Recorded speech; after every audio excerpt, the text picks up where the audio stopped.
بونجور. بما انه صرنا على ابواب الاعياد، حابه اقدم لكم وصفه عيش السرايا. حلو كتير طيب وسهل التحضير. بس قبل ما نبلش بتمنى ما تنسوا تشتركوا معي بالقناه وتكبسوا على الجرس. ميرسي.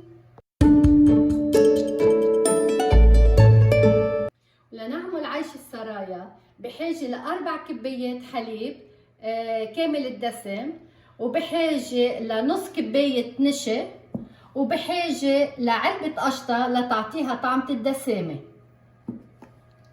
وبحاجة كمان لكبايتين وربع مي مشان القطر، وبحاجة لمنكهات مشان القطر. أنا عندي شرحة حامض وعودة قرفة وورقتين غار، وعندي كيس شاي للنكهة، وكمان بدي أحط مسكة للقشطة، وهون عندي كبايتين سكر هولي مشان القطر.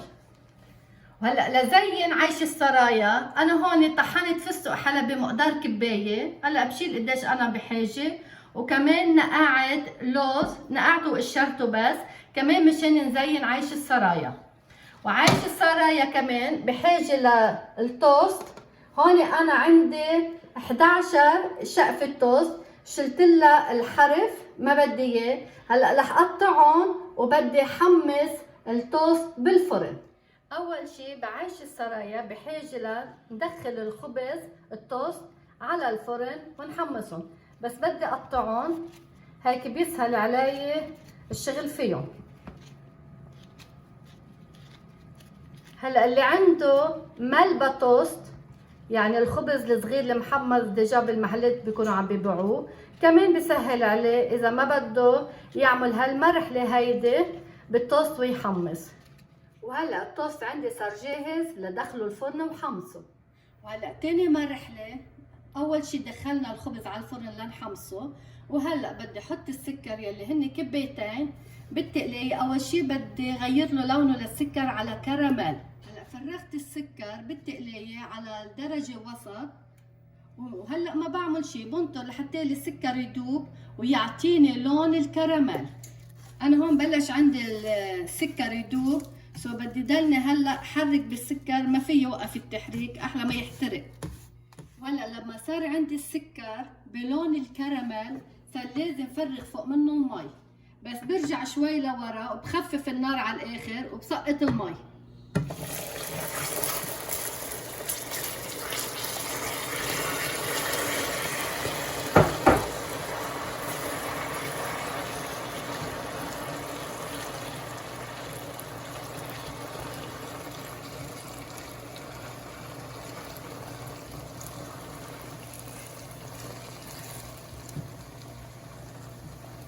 هلا من بعد ما حطيت كل المي رح قوي شوي النار لحتى تسخن عند المي ويدوب الكراميل. مثل ما شفتوا بس نزلت المي على السكر جمد شوي، بس هلا بس تسخن المي بيرجع بدوب. وهلا لما بلشت عند المي تسخن لازم سقط شقفة الحامض، عود القرفة، ورقتين الغار، وظرف الشاي، هول لحتى يعطوني نكهة للقطر. وهلا لما بلشت المي عندي تغلي رح اترك القطر يغلي على النار 11 دقيقة. وانا هون بعد عندي شي دقيقتين وبدي اطفي تحتهم. لا هول القطر اللي عم بعملهم وحطيت لهم هول لنكههم. هلا صار جاهز عندي الخبز المحمص وجاهز عندي القطر. هلا بشيل الخبز وبحطهم بالجار، بفرغهم كلهم بالجار مثل ما شايفين. هلا اللي بحب يطحنوا ناعم للخبزات كمان منيح، مش غلط. وهلا القطر اللي عملته صار لازم صفيه.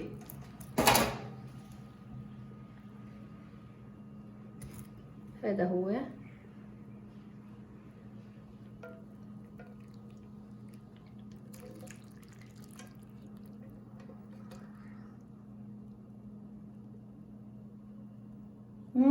ريحته شو طيبة،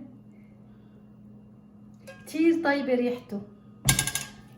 هول اللي حطيتهم القرفة وورق الغار وظرف الشاي مع الحامض عطينه نكهة وريحة كتير طيبة.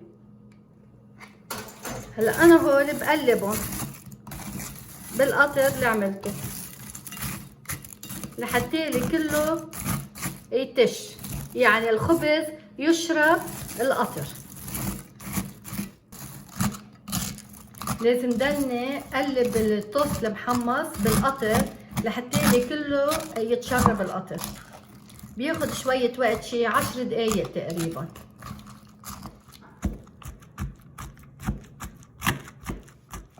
هلا التوست المحمص من بعد ما تشرب كل القطر صار فيي فرغه بالجاط. هلا انا هون عندي الجاط 23 سنتيمتر ب 33 سنتيمتر، رح فرغ فيه الخبز.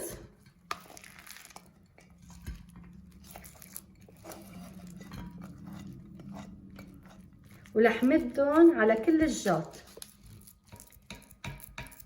هلا من بعد ما مديت التوست عم جرب كبسهم بكعب الملعقة لحتى يلزقوا كلهم مع بعضهم. كتير مهم انه نحمص التوست لانه حتى لي يتشرب القطر. اذا ما حمصنا التوست ما بيتشرب القطر.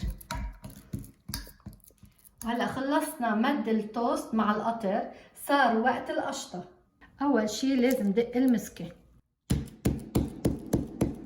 وهلا خلصت دق المسكة وصار جاهز لحطه فوق القشطة. لأعمل القشطة بدي اول شي احط 4 كبايات حليب.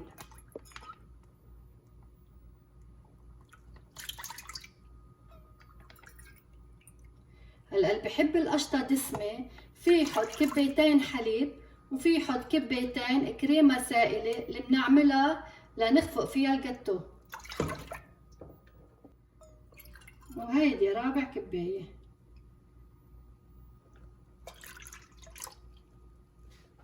هلا فوق الحليب رح ننزل نص كباية نشا بعده على البارد بعد ما دورت الفرن، كل شي على المسقعة بحطه.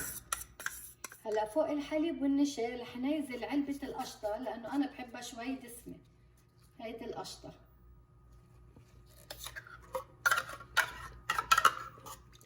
وهلا أول شي لازم حركهم منيح مع بعضهم ليدوب النشا بالحليب على المسقعة أكيد. هلا من بعد ما داب عندي النشا بالحليب صار فيي ولع النار الوسط تحت منه.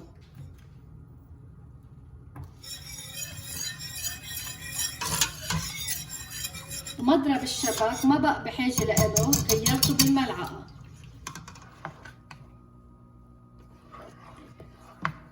دايما القشطة بنطبخها على نار خفيفة أحلى ما تحترق وما بتاخد كتير وقت على النار. هلا أنا عندي صارت جاهزة القشطة لأطفي تحتها. رح أشعكم كيف بتبين سميكة مثل اليوغورت الجديد. لكيف بينت.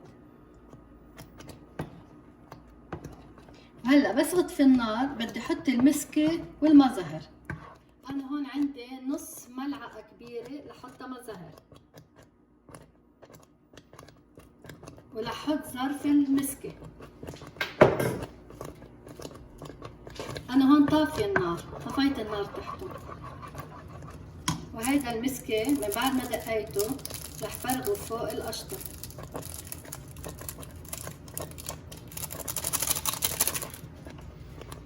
وهلا لازم احركهم منيح قبل ما اسكبهم.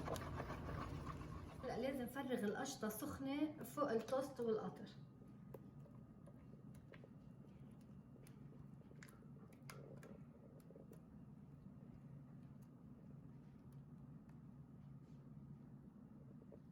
هلا من بعد ما فرغت القشطة ومديتها لحط لها الفستق الحلبي دغري هي وسخنة لحتى لي يلزق الفستق الحلبي على القشطة.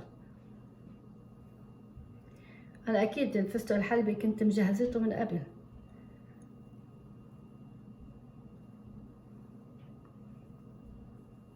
هلا الواحد مثل ما بده هو بزينها. في زينها بالجوز، بالزبيب، بالصنوبر، باللوز، وبالفستق الحلبي.